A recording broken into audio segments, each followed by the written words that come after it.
अस्सलाम वालेकुम। दी गार्डियंस की एक रिपोर्ट के मुताबिक शहजादा फैसल बिन फरहान ने कहा है, सऊदी अरब के शहजादे हैं, उनके पास वजारत भी है, और इन्होंने कहा है कि अगर अमेरिका और ईरान जौहरी मुआहदा करते हैं आने वाले वक्त के अंदर, तो उसके लिए जो अरब रियासतें हैं उनसे मशावरत ज़रूर की जाए, उनको साथ बिठाया ज़रूर जाए, उनसे बात ज़रूर की जाए, उनको प्लान्स के बारे में ज़रूर आगाह किया जाए।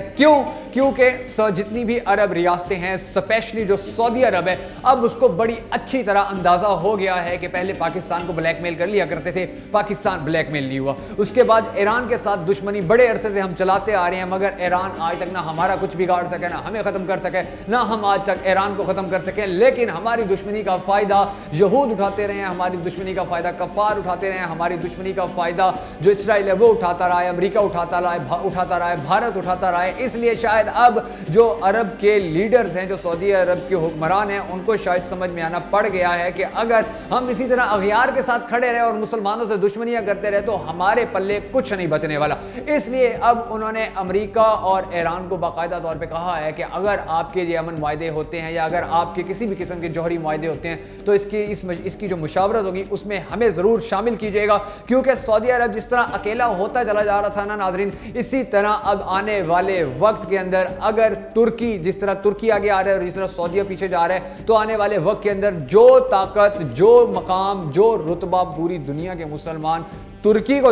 या सऊदी अरब को देते थे, वही तुर्की को देना शुरू हो जाएंगे। क्योंकि तुर्की ने तो वाज़ेह तौर पर बड़े खुलकर ऐलान किए हुए हैं कि आने वाले वक्त के अंदर वो कोई भी मुल्क उनका साथ दे या ना दे, कोई भी मुल्क उनके लिए खड़ा हो या ना हो, आने वाले वक्त के अंदर वो सल्तनत उस्मानिया को एक मरतबा फिर बहाल करने जा रहे हैं। और इसके लिए अगर उन्हें अकेले भी कफ़ार के साथ लड़ना पड़ा तो वो लड़ेंगे।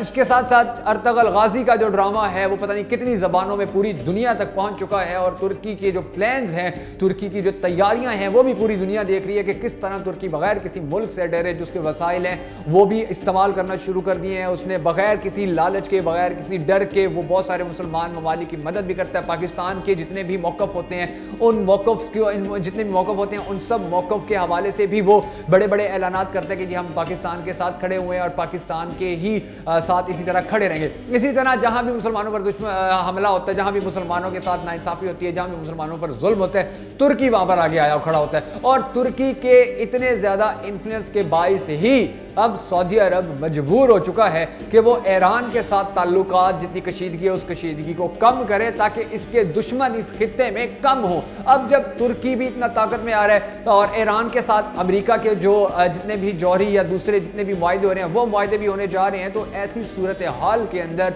जो सऊदी अरब था, जिसने हमेशा से ये कोशिश की थी कि सेफ साइड पर खेले, जिसने हमेशा से ये कोशिश की थी कि अगर कोई बात नहीं मान रहे तो उसको ब्लैकमेल कर रहे, जिस तरह बहुत सारे मामला के ऊपर पाकिस्तान को ब्लैकमेल भी किया जाता रहा है, बहुत सारे मामलात के ऊपर पाकिस्तान को धमकियां भी दी जाती रही थी, तो इसी तरह अब वो ये भी चाहता था कि कोई भी मुल्क अगर उसके खिलाफ खड़ा होता है, इस्लामी मुल्क, तो वो उनको ब्लैकमेल कर लेगा। मगर अब समझ आ चुकी है शायद अरब हुक्मरानों की कि अब गेम ब्लैकमेलिंग से आगे निकल चुकी है, और अगर अब किसी मुल्क को ब्लैकमेल करने की कोशिश की जाएगी तो वो लाजमी तौर पर दुश्मनों के साथ जाके खड़ा हो जाएगा। और यही वजह है कि अब सऊदी अरब एक तो तुर्की के डर से, और दूसरा ईरान के साथ तवील दुश्मनी में कुछ ना हासिल होने की वजह से ही अब कोशिश कर रहा है कि वो आने वाले वक्त में जो ईरान है, जो पाकिस्तान है, इनके साथ ताल्लुकात मजीद बेहतर करने की कोशिश करे। पाकिस्तान के साथ तो ताल्लुकात कशीदा चल रहे हैं, ये पता नहीं कब ठीक करने की कोशिश करेंगे, मगर ईरान के साथ जिस तरह की अब ये बातचीत हो रही है, तो आने वाले वक्त में लगता यही है कि शायद उम्मत मुस्लिमा एक बार फिर इकट्ठी हो जाएगी।